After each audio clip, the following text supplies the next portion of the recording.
Hello বন্ধুরা, কেমন আছেন সবাই? আশা করি সকলে ভালো আছেন। আমি মহসিন, গ্রাফিক্স ডিজাইন বিডি টিউটোরিয়ালে আপনাকে জানাই স্বাগতম। আজকে আমি আপনাদেরকে দেখাবো কিভাবে অ্যাডোব ইলাস্ট্রেটরের সাহায্যে দ্য ওয়ার্ল্ড ব্যাংক এর লোগো ডিজাইন করা যায়। তো বন্ধুরা, আপনি যদি আমার চ্যানেলে নতুন হয়ে থাকেন তাহলে চ্যানেল সাবস্ক্রাইব করে রাখবেন এবং পাশে থাকা বেল আইকনে ক্লিক করে রাখবেন, যাতে আপনি আমার নতুন নতুন টিউটোরিয়াল পেয়ে যান সবার আগে। তো বন্ধুরা, যাওয়া যাক মূল টিউটোরিয়ালে। প্রথমে আমি টুলবার অপশন থেকে ইলিপস টুল নিলাম। Shift plus alt button hold রেখে সমান করে একটি ইলিপস ড্র করলাম। ইলিপসের ফিল কালার ব্ল্যাক দিলাম। ইলিপসটি কপি করার জন্য এডিট অপশন থেকে কপি, এরপর পাস্ট ইন ফন্ট সিলেক্ট করলাম।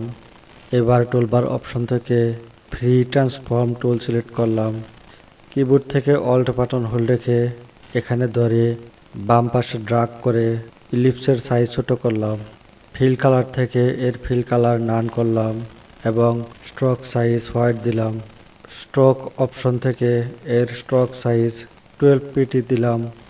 এবার অবজেক্টটি কপি করার জন্য এডিট অপশন থেকে কপি, এরপর পাস্ট ইন ফন্ট সিলেক্ট করলাম।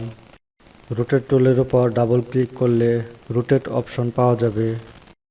রোটেট অপশনে অ্যাঙ্গেল 90 ডিগ্রি থাকা অবস্থায় প্রিভিউ চেক করে ওকেতে ক্লিক করলাম।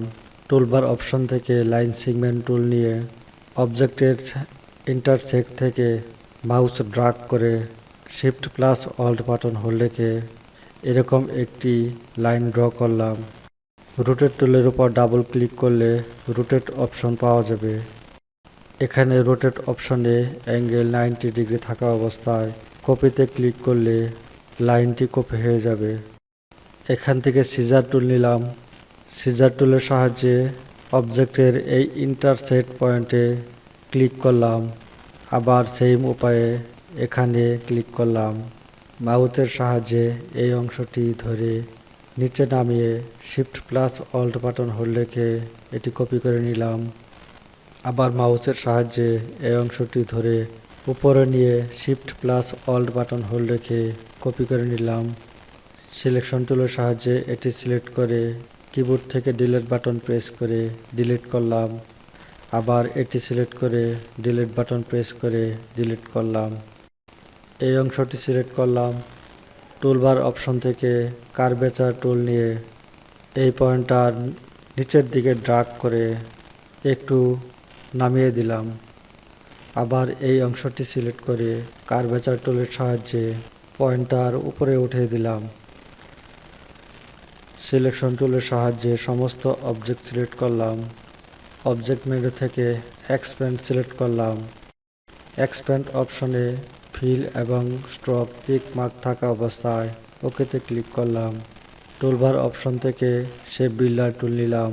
কিবোর্ড থেকে অল্ট বাটন হোল্ড রেখে অপ্রয়োজনীয় অংশের উপর এরকম ড্রাগ করে অপ্রয়োজনীয় অংশ আমরা সহজেই ডিলিট করে নিতে পারি। এভাবে আমরা পর্যায়ক্রমে শেপ বিল্ডার টুলের সাহায্যে অপ্রয়োজনীয় অংশ ডিলিট করে নিতে পারি। এখান থেকে ইলিপস টুল নিয়ে অবজেক্টের ইন্টারসেক্ট পয়েন্ট থেকে মাউস ড্রাগ করে shift plus alt button hold রেখে এরকম একটি বৃত্ত ড্র করে নিলাম।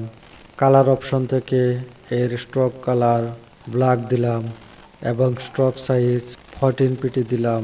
সিলেকশন টুলের সাহায্যে সমস্ত অবজেক্ট সিলেক্ট করে অবজেক্টের উপর মাউসের রাইট বাটন সিঙ্গেল ক্লিক করে গ্রুপে ক্লিক করলে অবজেক্ট গ্রুপ হয়ে যাবে। এভাবে আমরা সহজেই অ্যাডোব ইলাস্ট্রেটরের সাহায্যে the world bank logo design করে নিতে পারি। তো বন্ধুরা, আমার টিউটোরিয়াল যদি ভালো লাগে তাহলে ভিডিও লাইক করবেন। টিউটোরিয়াল বুঝতে যদি কোনো সমস্যা হয় কমেন্ট বক্সে কমেন্ট করে জানাবেন। ভিডিও বন্ধুদের সাথে শেয়ার করবেন। আমার পরবর্তী টিউটোরিয়াল দেখার আমন্ত্রণ রইল। ধন্যবাদ সবাইকে।